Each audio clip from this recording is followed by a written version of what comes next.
Hi, here's another new book in our library. It's called Solimar, and it was written by the author, Pam Munoz Ryan. She's a rather prolific writer. She's written many, many, many books for kids and fun to read. Here's her picture. She's the author of over 40 books for young readers and has been honored repeatedly. Well, what's this story about? Let me just read you a little short summary here. Ever since Solimar was a little girl, she has gone to the Oyamel forest bordering her kingdom to observe the monarch butterflies during their migration, but always from a safe distance. Now, on the brink of her quiescent era and her official coronation, Solimar crosses the dangerous creek to sit among the butterflies. There, a mysterious event gives her a gift and a burden: the responsibility to protect the young and weak butterflies with her magical rebozo or silk shawl. And you go to look at the map. Here's the Oyamel fir forest. And she has to cross over there to get to it. Okay, let's start reading in chapter 1, The Arrival. Once, a rich and glorious Mexico stretched from the isthmus of the Middle Americas to the northern redwood forest and as far east as the bayous. Within this vast land, one of 12 provincial kingdoms, San Gregorio lay nestled in a highland valley bordered by thousands of Oyamel fir trees. Solimar, almost out of breath, ran toward the forest, hoping she wasn't too late. In one hand, she clutched a red silk rebozo, the tails of the finely woven shawl trailing behind her. In the other, she held a crown of flowers that she'd just finished weaving from pink dahlias, a swag of ivy, and ribbons. When she'd heard the news that the arrival was imminent, she dashed from the garden, calling to her grandmother, "Abulia, they're coming. I will meet you at the creek." Lazaro, a resplendent quetzal, flew alongside beside her, whistling and cooing. "Yes, Lazaro," she told the bird. "I'm sure a spotter in the town saw the first wave headed this way and sent me a message." Lazaro darted back in the direction from which they'd come, chittering loudly, his long tail feathers in a wild flutter. "Oh, for heaven's sakes, don't scold me. I'm not completely without a chaperone.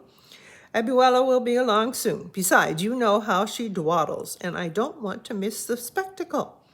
Solimar shaded her eyes, and looked up. In the distance, a dark veil surged and rippled. She hurled along a footpath leading to a wide creek and stopped at the water's edge. On the far bank, the Oyamel firs towered. There, the sacred place.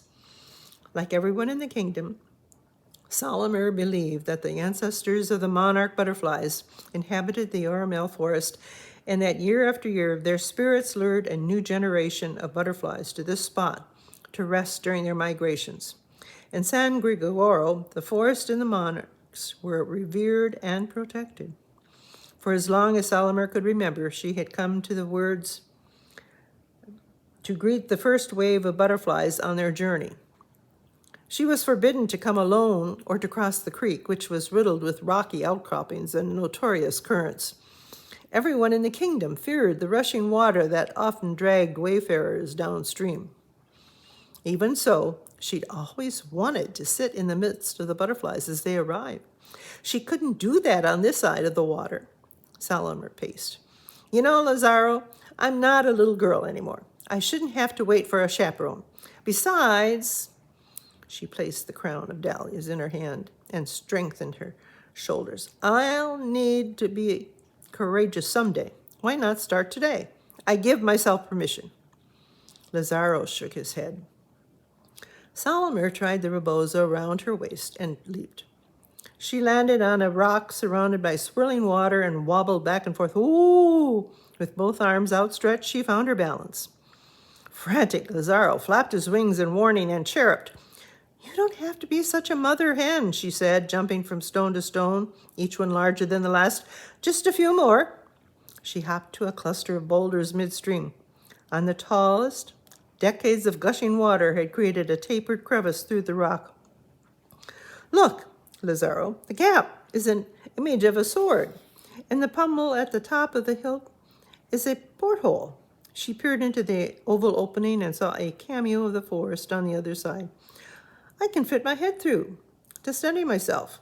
I can fit my hand through to steady myself. It's the perfect holding on place. She swung to the other side of the boulder, lowering herself onto a rock submerged in the water. The bird tugged on her skirt. So what if my boots get a little wet? There's no going back now.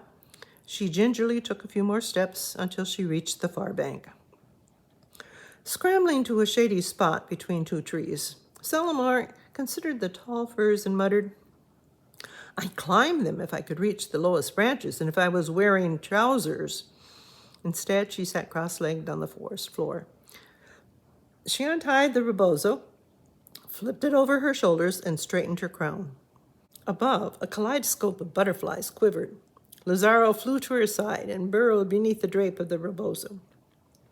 Her dark brown eyes were wide with awe. She grinned and her cheeks dimpled. It's happening! As the monarchs descended, the flutter of thousands of wings pitter-pattered like gentle rain. They landed on branches, swarmed around the Yoramel firs, or drifted to the creek to drink, the water trembling from the beating of wings. She sat as still as she could. At one time after another, perched upon her. Solimar's heart raced. She lifted a finger and several monarchs rested on it. This close, she could see the shimmering scales on their wings. Buenas tardes. Welcome to San Gregorio. I want to reassure you that my family and I will try everything in our power to protect the forest, so you will always have a home. It's a solemn promise. Lazaro peeked from beneath the folds of the rebozo. Come out and greet them, encouraged Solimar. A butterfly landed on Lazaro's head. Dozens covered Solimar. One landed on her face. The light touch felt like a tickling of feathers. And when she giggled, the monarchs burst upward, then slowly settled down upon her again. Lazaro inched forward and perched on her knees. He lifted one wing, then the other, and held still until the butterflies fluttered down to roost on him too. Isn't it stirring? Isn't it amazing that the butterflies who have never been here before arrive season after season at the same spot as their ancestors? It is the magnetic pull of the earth or the position of the sun, or the scientists suggest. Or do the spirits of their fathers and mothers whisper directions to them in a dream? Is it some magical intuition that allows them to know what lies ahead? Any way you think about it, Lazaro, it's a miracle. Lazaro, now completely covered in butterflies, made a high-pitched warble, and his new friends took flight. You're right, it's also a mystery. Still, I wish I knew what came next. Imagine always knowing in your heart which way to turn and what life has in store for you around the next corner. As Solimar carefully stood, Lazaro flew to a nearby branch. She held the ends of the rebozo outstretched so that the fabric hung beneath her arms. The butterflies remained attached, even as the final trail of strugglers slowly drifted down and landed on the rebozo too. I have giant wings made of butterflies. As Solimar slowly turned in a circle, a sunbeam pierced through the sword-like crevice in the boulder from the creek, spotlighting her. She tilted her face toward the warmth and for a moment closed her eyes. A rhythmic humming surrounded her. Her eyes flew open, looking for who might be nearby. Yet there was no one. Where was the sound coming from? Was it the wind? Was it the monarchs? Or just her imagination? She laughed. Lazaro, is it just me? Or did you hear ancient chanting? Lazaro shrugged and preened. She closed her eyes again. And the chorus continued. For some reason, though, she wasn't afraid. Instead, she was mesmerized and swayed in the pulsing beat.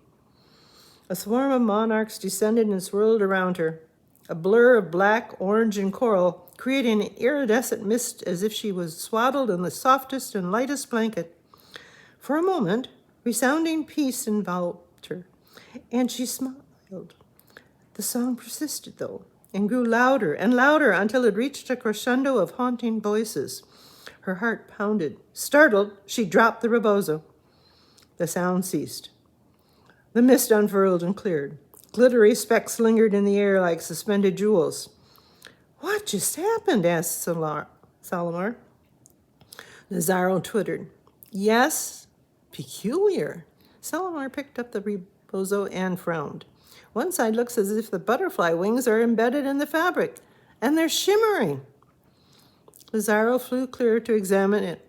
He grabbed a corner with his beak and shook. Nothing happened. Solimar hurried to the water and rinsed one end of the rebozo. "It won't come off." She glanced across the creek. "Abuela mustn't find me over here." Solimar squeezed the water from the rebozo, folded the fabric in half with the iridescence on the inside, and tied it around her waist. Carefully, she made her way back across the creek. When she reached the opposite bank, bushes rustled nearby. She quickly sat on a boulder as if she'd been patiently waiting there all along. Lazaro perched on her shoulder. She whispered, "I don't need to mention that to anyone. With any luck, the shimmering will fade quickly, and no one will be the wiser." And thus begins her adventure with the monarch butterflies. I think it's a book that you'll enjoy. You'll learn a lot about a different culture and a different way of life than what we have today. Most interesting.